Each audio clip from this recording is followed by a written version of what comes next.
아멘. 말씀 위에 기도합니다. 하나님의 귀한 말씀을 받고자 합니다. 심령문 열어 주옵소서. 닫혀진 문이 있으면 활짝 열어주시고, 우리의 눈이 아직도 세상을 향하고 있다면 눈과 귀를 하늘로 향하게 하여 주옵소서. 우리 곁에 계신 하나님 만나게 하시고, 오늘도 말씀의 능력으로 치유와 권능의 역사를 이루어 주옵소서. 부족한 종 감추시고 하나님 직접 말씀하여 주시옵소서. 예수님 이름으로 기도드리옵나이다. 아멘. 누군가를 감동시킨다는 것 참 쉬운 일이 아닙니다. 사람이 사람을 감동시키는 것도 쉬운 일이 아닙니다. 자녀가 부모를 감동시키는 것도 쉬울 것 같지만 쉽지가 않아요. 역으로 부모가 자녀를 감동시키는 것도 쉽지가 않습니다. 헌신, 희생, 정직, 신뢰, 이런 단어들이 부분적으로 우리를 감동시키기는 하지만 이 시대는 참으로 감동이 희귀한 그런 시대를 우리가 살아가고 있습니다. 그래서 어떤 사람은 이 현대 사회를 감동 부재 시대다, 감동이 없다, 이렇게 말을 하고 있습니다. 너무 많이 쏘아 살았습니다. 누가 예를 들어 공짜로 준다 하면 요즘 그대로 공짜로 받는 사람 아무도 없어요. 요즘 세상에 공짜가 어디 있어? 공짜가 없습니다. 예전에 서울 가면 이런 말을 했어요. 서울에 가면 눈 깜빡하면 코 베어 가는 데가 서울이다 그랬어요. 지금은 서울이 그런 데가 아닙니다. 온 전체가 그렇습니다. 조금만 잘못하면 뭔가 사기를 당하기도 하고 보이스피싱을 당하기도 하고, 이렇게, 그러니까 믿을 수가 없는 겁니다. 남을 믿을 수 없는 일들이 수없이 생겨나기 때문에 감동부재라, 감동부재 시대다, 이렇게 표현하고 있는 것 같습니다. 그래서 감동을 받는 일도 흔하지 않고 감동을 시키는 일은 정말로 쉬운 일이 아니라는 것입니다. 그런데 그런 중에서도 누군가를 감동을 시킬 수 있다면 이건 엄청난 능력이고 엄청난 힘을 가진 것입니다. 왜냐하면 사람은 감동을 받으면 움직여지게 됩니다. 물질로 움직여지지 않아요. 권력 가지고도 움직여지지 않습니다. 근데 감동이 되면 스스로 움직여지게 된다는 사실입니다. 감동을 받으면 헌신을 합니다. 감동을 받으면 목숨이라도 내어놓게 되는 것입니다. 우리나라는 아닌데 외국에 한겨울이었던 것 같습니다. 눈이 막 쏟아지고 있습니다. 엄청나게 많은 눈이 지금 쏟아지고 있는데, 이 쏟아지는 눈 가운데에서 한 여인이 열차역에서 내리게 됩니다. 막차를 탔던 것 같아요. 그래서 이제 그 막차를 타고 내리니까 캄캄하게 마중 나온 사람도 없고 조금 겁이 나고 두려웠습니다. 야, 집에까지는 가야 되는데 역하고 집까지의 거리가 꽤 좀 있었습니다. 걸어가야 됩니다. 캄캄밤에 눈은 내리고 있습니다. 겁나고 두려운 마음으로 집을 향해서 자기의 짐을 들고 한 걸음 한 걸음 옮기고 있습니다. 그런데 무슨 소리가 들려요. 자기가 한 걸음 옮기니까 저 뒤쪽에서도 한 걸음 옮기는 소리가 또 들립니다. 겁이 나서 조금 빨리 가니까 저 뒤에도 똑같이 자기 발자국 속도하고 똑같이 맞추고 오는 거예요. 속으로 기도합니다. 하나님, 큰일 났습니다. 지금 뭔가가 저를 쫓아오고 있는 것 같은데 돌아보지도 못하겠고 너무나 겁이 나고 너무나 두렵습니다. 기도하고 있는 가운데 어느새 이 발자국 소리가 자기 곁에 오게 되었습니다. 여인이 기도하면서 하나님께 지혜를 받았는지 순간적인 기지를 발휘를 합니다. 아, 선생님, 제가 지금 집이 조금 멀고 짐이 무거운데 제 짐 좀 들어주시겠습니까? 옆에 있는 사람은 응격결에 이 짐을 넘겨받았습니다. 그리고 한참 동안 말없이 집 앞에까지 걸어갔습니다. 여러분, 외국에는 팁 제도가 좀 많이 있잖아요. 꼭 뭐 호텔 같은 데 이런 데 아니더라도 자기 일을 도와주면 이게 팁을 주는 게 생활화되어 있습니다. 이 여인이 고마워서 팁을 주려고 하니까 이 남자분이 한사코 손사래를 치면서 거절을 합니다. 사실 저는 당신의 핸드백을 날치게 하려고 따라왔습니다. 근데 당신이 뜻밖의 나를 믿고 당신 짐을 맡겨주니까 내가 감동했습니다. 도둑질하는 것도 포기하고 당신 짐을 들어주게 되었습니다. 나를 믿어주는 사람이 없었는데 당신이 나를 믿어주어서 너무나 고맙고 감사했습니다. 참 감동적이지 않습니까? 여러분, 수많은 순교자들이 왜 순교를 했을까요? 그 화영장에 담대히 올라갑니다. 단두대에 그냥 자기의 목을 내어놓습니다. 목이 잘려나고 몸이 온몸에 불이 타지는데도 그들은 여호와 하나님을 찬양합니다. 주님을 찬양합니다. 왜 그랬습니까? 그들은 그 하나님의, 주님의 위대한 사랑에 감동되었기 때문입니다. 너무나 감동했어요. 이 주님께서 나를 위해서 목숨 버리셨다, 나를 위해서 십자가에 못 박혀 죽으셨다, 피 한 방울 물 한 방울 다 쏟으시며 죽으셨다, 나 때문에 그러셨다. 이걸 체험하고 이걸 느꼈던 이 순교자들은 조금이라도 이 사랑에 보답하고자 자기의 목숨 하나도 아깝지 않았습니다. 목숨을 던졌습니다.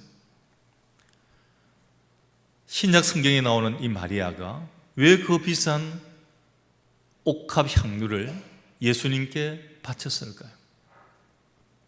너무나 비싼 겁니다. 값진 겁니다. 여인의 전 재산과도 같은 겁니다. 아깝지 않았습니다.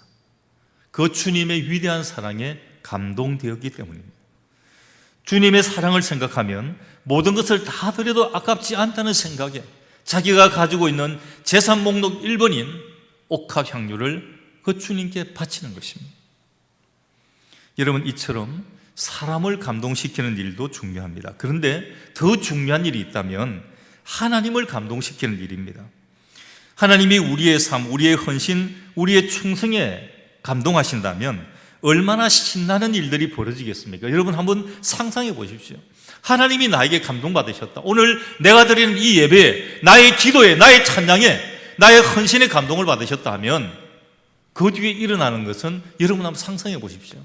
하나님이 우리에게 무엇을 주실까 한번 상상해 보십시오. 그러나 이 하나님을 감동시키는 일이 여간 어렵지 않습니다. 참 힘들어요.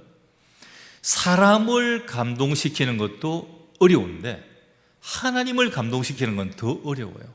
왠 줄 아십니까? 사람은요, 조금 우리가 덮을 수 있고 속일 수가 있습니다. 내가 많은 단점을 가지고 있지만 어떤 사람 앞에서는 그 단점을 없는 채로 보이게도 할 수 있습니다. 내가 많은 허물이 있지만 이 사람에게는 그 허물이 커버를 해놓으면 보이지 않게 된다는 사실입니다. 근데 사람에게는 이랬는데 하나님께는 그것이 통하지가 않아요.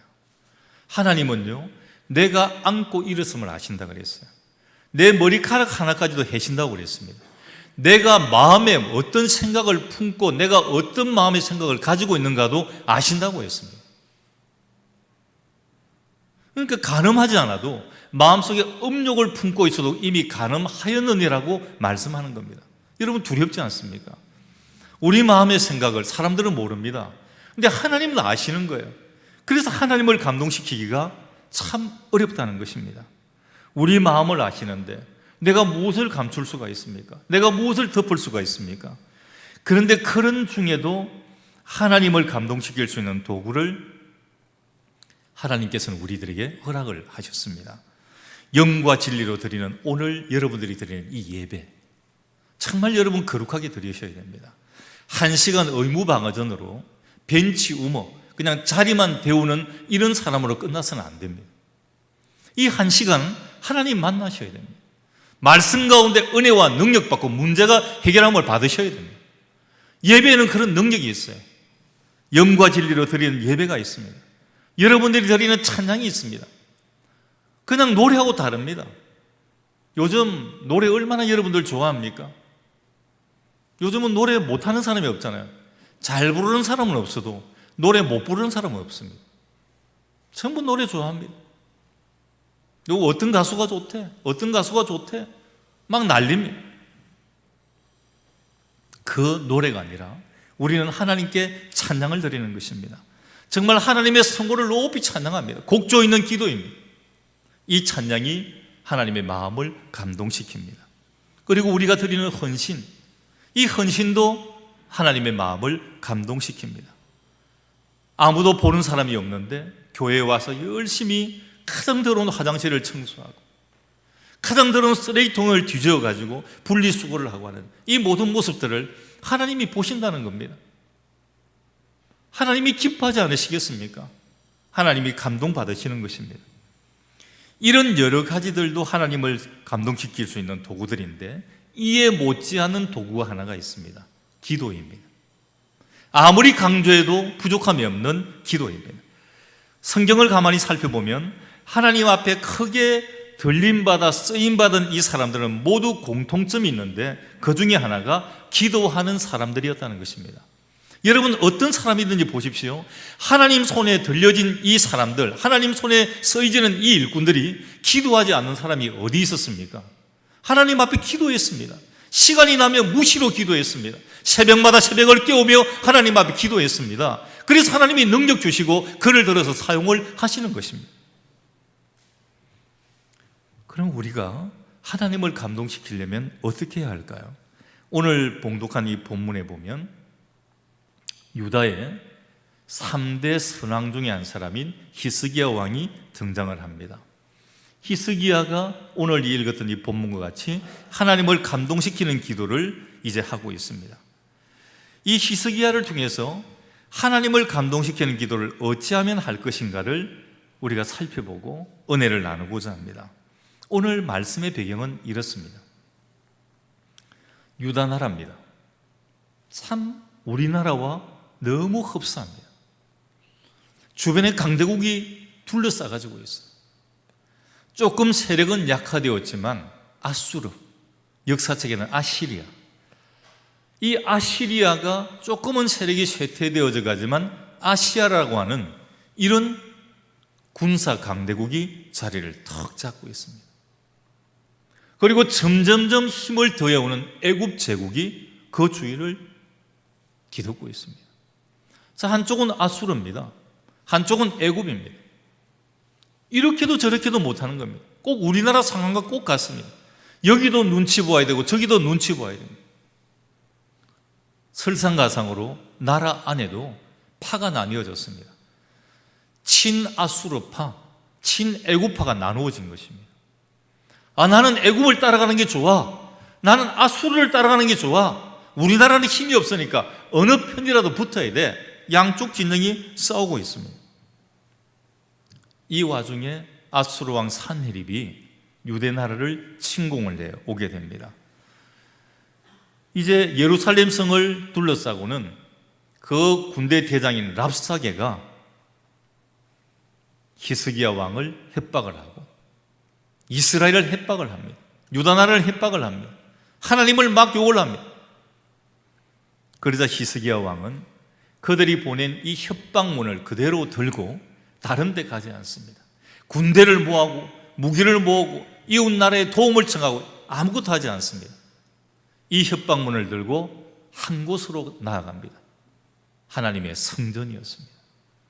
하나님의 성전에 나아가서 하나님 앞에 이 협박문을 올려놓습니다. 하나님, 지금 저 대적들이 하나님의 성호를 이렇게 욕하고 있습니다. 이 나라를 이렇게 어지럽히고 있습니다. 제일 먼저 하나님을 찾아 올라가게 된 것입니다.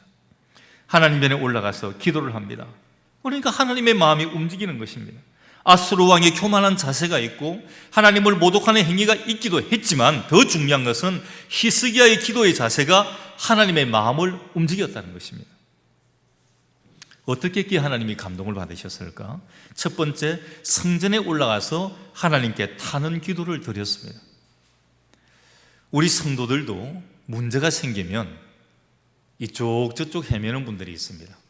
어떤 사람은 그냥 자포자기하는 사람도 있어요. 어떤 사람은 막 주위에 도움을 구하려고 막 가는 사람이 있습니다. 어떤 사람은 심지어 예수 믿는 크리스찬이면서도 점쟁이 찾아갑니다. 구슬하는 사람도 있어요. 아이 이름을 짓는데 이름 짓는 집에 찾아가서 이름을 지어오는 어리석은 사람도 있습니다. 뭐 사주팔자가 어떻다.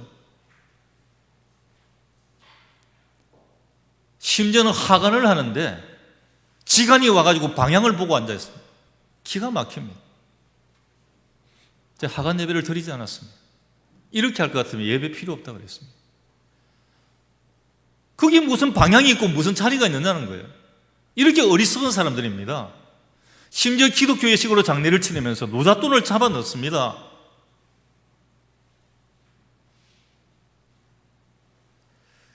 참 불신앙적인 요소가 너무나 많은 것입니다. 이 방법 사용해 봅니다. 근데 안 돼요. 저 방법도 사용해 봅니다. 안 됩니다. 맨 마지막에 하다 안 되니까 그때 이제 하나님 앞에 하나님 두 손 들고 왔습니다. 저를 살려주십시오. 사업장을 회복시켜 주시고 제 몸을 회복시켜 주시고 제 장의 앞길을 열어주옵소서. 여러분, 이런 것은 하나님을 감동시킬 수가 없어요. 아니, 하나님이 왜 저 말대에 있어야 됩니까? 하나님이 여러분들의 인생 우선순위 제1번에 있어야 됩니다. 무엇을 하더라도 하나님 앞에 먼저 고해하는 것 아닙니까? 가장 기쁠 때도 하나님, 가장 슬플 때도 하나님, 내가 사고 나고 어려울 때도 하나님을 찾아야 되는 거 아니에요? 그런데 세상 방법 다 하다가 안 되니까 나중에 이런 분들도 있어요. 자녀가 있습니다. 고3인데 시험을 쳤어요. 성적이 요것밖에 안 나왔습니다. 여기도 넣어보고 2지망, 3지망 다 넣어도 잘 안 됩니다. 그리고는요, 목사님께 찾아옵니다. 목사님, 우리 아들을요,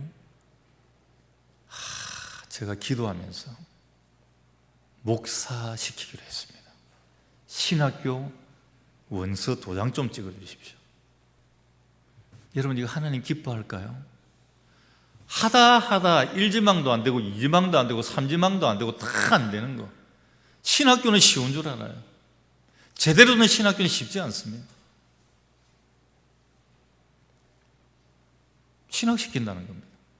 하나님 기뻐하시겠습니까? 기뻐하지 않습니다. 무엇이든지 제일 첫 번 문제가 생기자마자 적극 하나님께 아뢰고 기도하는 것을 하나님 기뻐합니다. 자, 하나님께서 솔로몬 왕이 성전을 봉헌을 하고 하나님 앞에 섰을 때 하나님이 너무 기뻐했습니다. 너무 기뻐해서 그에게 묻습니다. 자, 너 하는 것이 너무 어여쁘니까 나한테 구하라. 내가 다 들어줄게. 솔로몬이 이 구하는 것도요, 얼마나 기특하게 구하는지.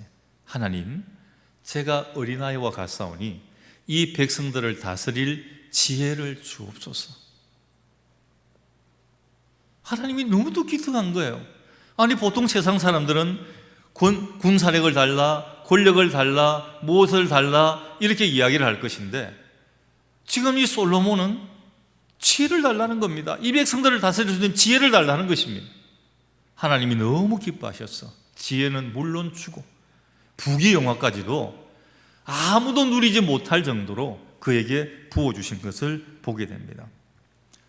역대하 7장 14절 이하에 보면 하나님은 솔로몬에게 이렇게 약속을 하십니다. 내 이름으로 일컫는 내 백성이 그들의 악한 길에서 떠나 스스로 낮추고 기도하여 내 얼굴을 찾으면 내가 하늘에서 듣고 그들의 죄를 사하고 그들의 땅을 고칠지라. 이제 이곳에서 하는 기도에 내가 눈을 들고 귀를 기울이리니.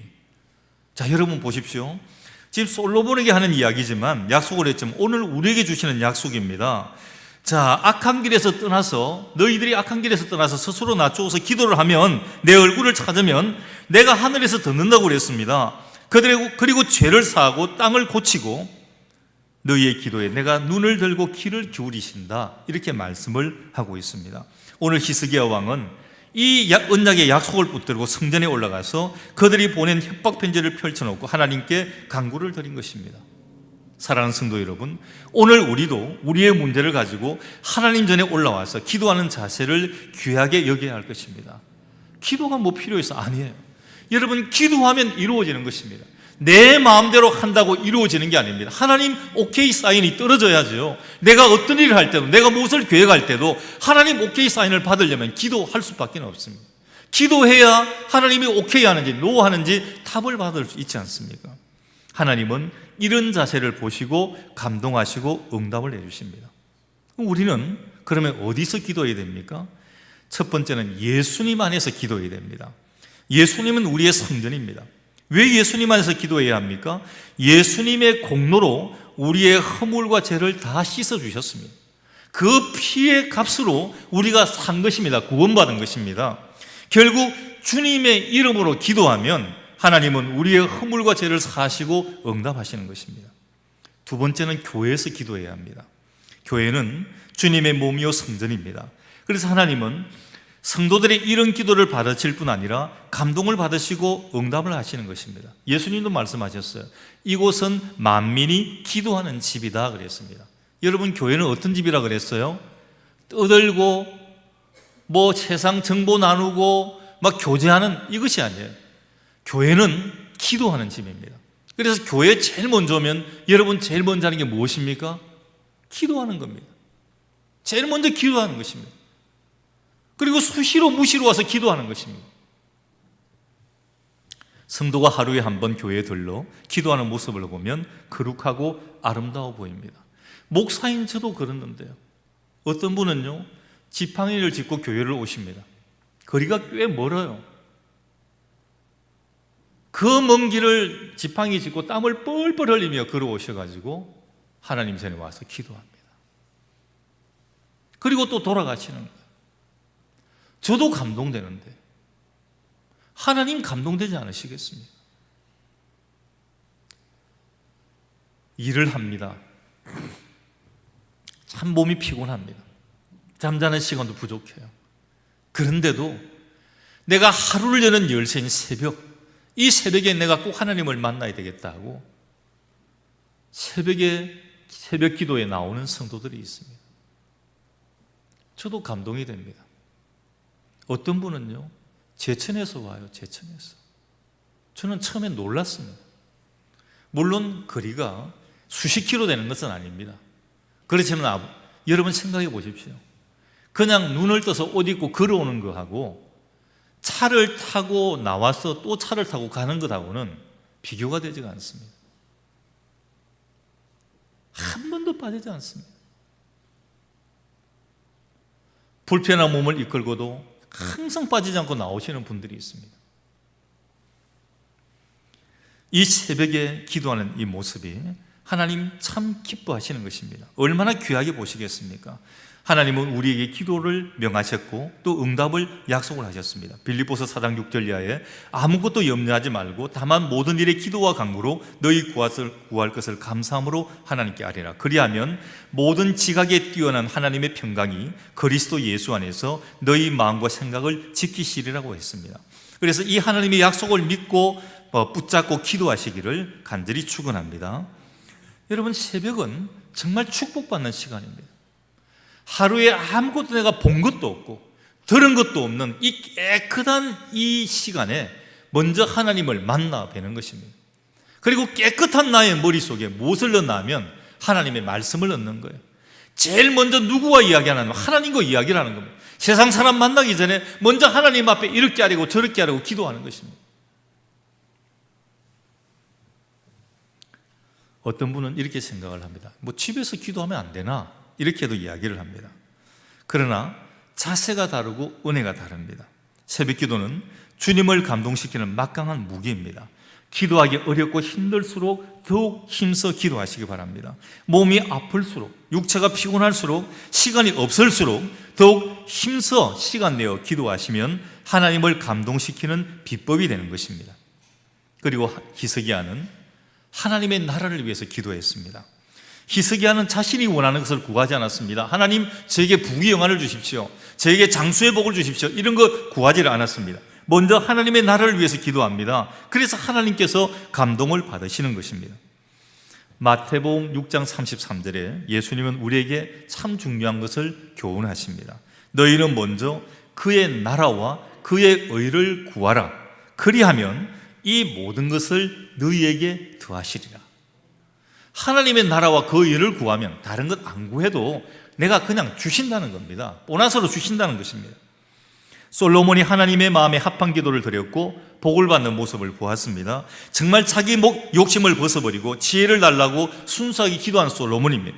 그러자 하나님께서 구하지 않은 것까지도 부귀영화까지도 넘치도록 채워주신 것입니다. 여러분, 우리의 기도를 한번 돌아서 살펴보십시오. 어떤 기도가 먼저 나오고 있습니까? 아직도 어린아이들처럼 하나님 이거 주십시오. 하나님 저것도 주십시오. 하나님 이것도 괜찮네, 이것도 주십시오. 이렇게 해주세요. 저렇게 해주세요. 이렇게 기도하고 있지는 않습니까? 물론 이것도 좋습니다. 근데 여러분, 언제까지나 어린아이일 수 없지 않습니까? 아이가 돌이 지나면 젖을 떼고 아장아장 걸어야 됩니다. 3살, 4살 되면 뛰어다녀야 돼요. 7살, 8살 되면 책가방 들고 학교를 가야 됩니다. 그리고 나이가 20살 넘어가면 어른이 되어서 이제 부모님 생각할 줄도 알아야 되고, 결혼하고 나면 부모님을 모실 줄도 알아야 됩니다. 그런데 나이가 지금 10살이 넘고 20살이 넘었어요. 30살이 되었습니다. 작년이 되었습니다. 그런데 아직도 엄마 밥 줘요. 이건 뭔가 문제가 있는 것입니다. 여러분, 20살짜리 아이가 엄마 찌찌죠? 여러분, 이게 정상입니까? 비정상입니까? 이건 정상이 아니에요. 20살짜리 아이면 고기를 먹고 밥을 먹고 힘을 내야 됩니다. 어떻게 젖을 먹어요? 먹을 수가 없는 것입니다.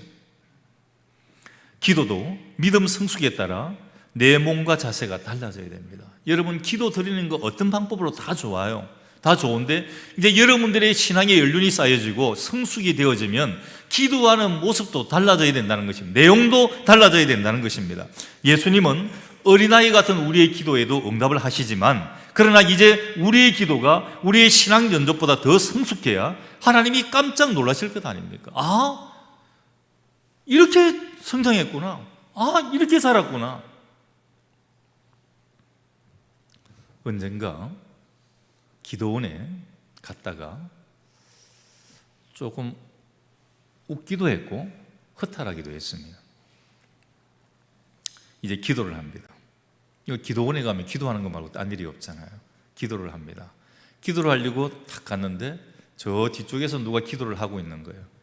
근데 원래 그 기도 소리가 안 들어야 되는데 하도 웃어서 이게 들려오는 거예요. 제가 기도를 멈추고 기도를 한번 들어보았습니다. 이렇게 기도하면 여자 성도님입니다. 집에 가전제품이 많이 필요했던 것 같아요. 하나님, 냉장고도 주십시오. 그것도 구체적으로 이야기해요. 문짝이 몇 개짜리라 그러든지 그래요. 하나님, 세탁기도 주십시오. 가만히 들어보니까 우리 하나님이 딱 보니까 전자대리점 사장님쯤 되는 것 같아요.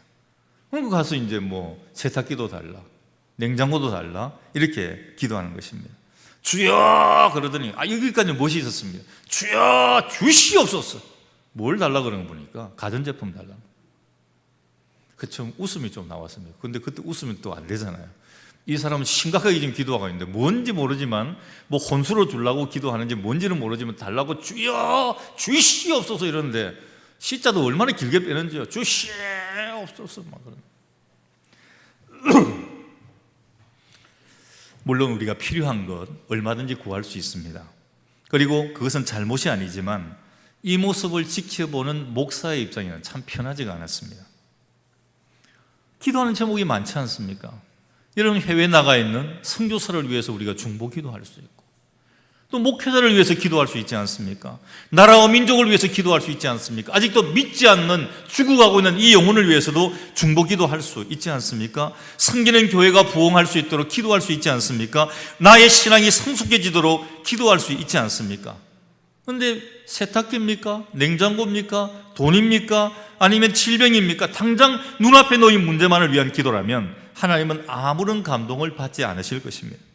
여러분, 잊지 마십시오. 하나님은 하나님 나라의 일을 구하고 하나님의 영적인 세계의 은혜를 구하는 차원 높은 신앙의 기도를 기뻐하십니다. 그러기 위해서는 여러분, 영적인 시야를 좀 넓혀야 됩니다. 이것만 바라보는 게 아닙니다. 그래야만 우리의 기도도 내용이 달라집니다.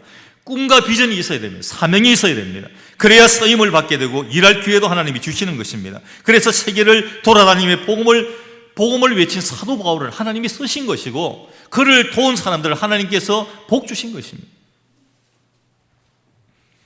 히스기야는 자신의 허물과 죄악을 고백하며 기도를 합니다. 37장 1절 이하에 보게 되면 히스기야는 옷을 찢고 굵은 베옷을 입고 회개하는 모습을 보입니다. 이것 또한 하나님을 감동케 하는 기도의 자세입니다. 하나님은 자신의 허물을 내어놓고 회개하며 하나님 앞에 문제를 아뢰며 기도하면 모든 허물과 죄악을 용서하시며 우리에게 은혜를 베풀어 주십니다. 여러분, 기도할 때 제일 먼저 우리가 하는 게 하나님 아버지를 보려고 하는 회개하는 거예요. 회개. 먼저 회개하는 거죠. 하나님, 내가 이렇게 잘못했습니다. 하나님 용서해 주십시오.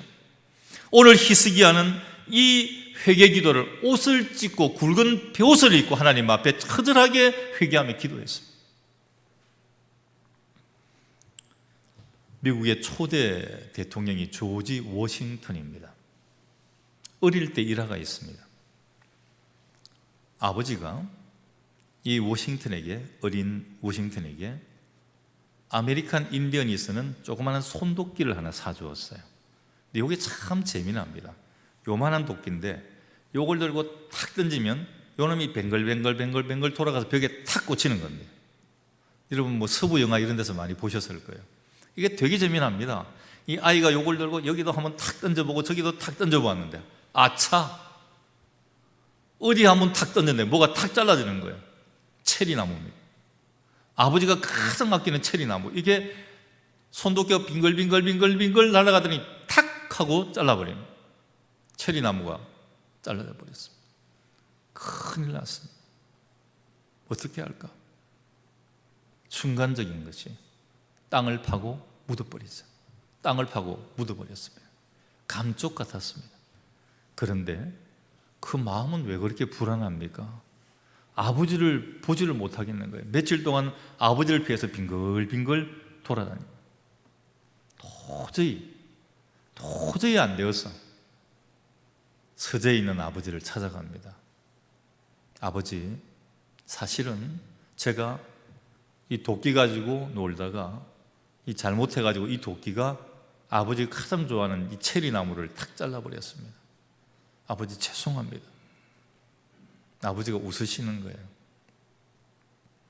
내가 다 알고 있었다. 여기서 저 나무 자를 사람이 너밖에 누가 있냐. 넌 줄을 알았다. 그런데 너가 스스로 깨닫고 회개하고 돌아오기를 기다리고 있었단다. 너 이렇게 해주니까 너무 참 고맙고 감사하구나. 칭찬해 주었습니다. 거기서 조지 워싱턴이 다시 태어난 것입니다. 거기서 만일에 아버지가 야, 어느 놈이 이 나무를 뱄어? 너지? 내 죄를 너가 알렸다. 이놈의 자식, 몽둥이 들고 막 두드려 폈다면 아마 워싱턴은 달라질 것입니다. 사랑을 못 느끼는 것입니다. 공의는 실천이 되었을지 몰라도 사랑은 없는 것입니다. 그런데 본인이 깨닫고 뉘우치고 회개할 때까지 아버지는 기다려준 거예요. 이것이 하나님의 사랑입니다. 죄가 없어서 무사한 게 아닙니다. 여러분 지금도 나는 괜찮아요 하는데 아니에요. 여러분 죄가 없어서 지금까지 그냥 무사한 게 아니에요. 지금까지 잘 지내고 있는 게 아닙니다.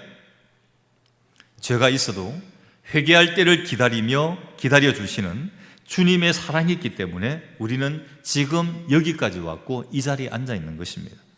그래서 회개 기도는 주님을 감동시키는 능력의 도구가 되는 것입니다. 이제 그 결과를 보십시오. 하나님 앞에 엎드려 기도한 결과입니다. 36절에 나와 있어요. 여호와의 사자가 나가서 아수르 진중에서 18만 5천인을 쳤으므로 아침에 일찍 일어나 본즉 시체뿐이라. 자, 예루살렘성을 에워쌌던 그 군대가 18만 5천인이 되었어요. 엄청납니다. 우리 영월군 인구가 얼마죠? 몇 배가 되는 거예요. 18만 5천이니까. 그것도 이렇게 꼬부랑 할아버지 할머니가 아니에요. 전부 다 칼과 창을 든 장정들입니다. 18만 5천 명이 다 시체가 되어버렸습니다. 놀라웠습니다. 그것뿐입니까? 37절 이하에 보게 되면 이에 아수르의 사네립 왕이 떠나 돌아가서 니느웨에 거주하더니 자기 신 니스록의 신전에서 경배할 때에 그의 아들 아드람멜렉과 사레셀이 그를 칼로 죽이고 아라랏 땅으로 도망하였으므로 그의 아들 에살핫돈이 이어 왕이 되니라. 하나님을 모독한 그 아수르 왕은 자신의 우상 신전에서 경배를 드릴 때 아들에게 칼로 죽임을 당하게 됩니다. 근데 이건 미리 예고편이 있었어요. 이사야가 부들부들 떨고 있는 히스기야 왕에게 먼저 하나님의 예언을 그에게 말씀을 해준 것입니다. 37장 7절에 보면 나와 있습니다. 보라, 내가 영을 그의 속에 두리니 그가 소문을 듣고 그의 고국으로 돌아갈 것이며, 말씀대로 되었죠. 무슨 소문이서 고국으로 돌아갑니다. 또 내가 그를 그의 고국에서 칼에 죽게 하리라 하셨느니라. 이 말씀이 그대로 이루어진 겁니다. 이렇게 하나님의 응답은 분명하고 정확합니다. 사랑하는 성도 여러분, 기도는 하나님과의 대화입니다. 그 대화가 알맹이 없는 대화라면 하나님은 귀를 기울이지 않을 것입니다. 그러나 하나님이 들으실 만한 신앙 고백이 담겨져 있다면 하나님께서 얼마나 기뻐하고 좋아하시지 않겠습니까? 우리가 하나님을 감동시키면 하나님은 우리 삶을 감동시키실 것입니다. 하나님을 감동시키는 기도의 주인공들이 다 되시기를 주님의 이름으로 간절히 축원합니다. 기도합니다. 하나님, 하나님의 귀한 말씀을 우리 신비에 새깁니다. 이 말씀대로 살아가기를 원합니다. 오늘도 히스기야가 가장 어렵고 위급의 순간에 다른 것 아무것도 찾고 보지 아니하고 하나님의 성전에 하나님 앞에 나아가서 이 어려움을 고했던 것처럼 오늘 우리들도 우리 삶에 어떤 병고와 어려움이 생길 때 다른 방법이 아니라 먼저 하나님 앞에 엎드려 기도하는 저희가 되게 하나님 붙들어 주옵소서. 오늘 솔로몬의 기도가 응답되었습니다. 히스기야의 기도가 응답되었습니다. 오늘 우리도 하나님을 감동시키는 기도라면 하나님은 우리의 삶을, 우리의 모든 생을 감동시켜 주실 것입니다. 오늘도 우리의 기도가 하늘의 전을 감동시키는 그런 귀한 기도가 될 수 있도록 역사하여 주옵소서. 예수님 이름으로 기도드리옵나이다.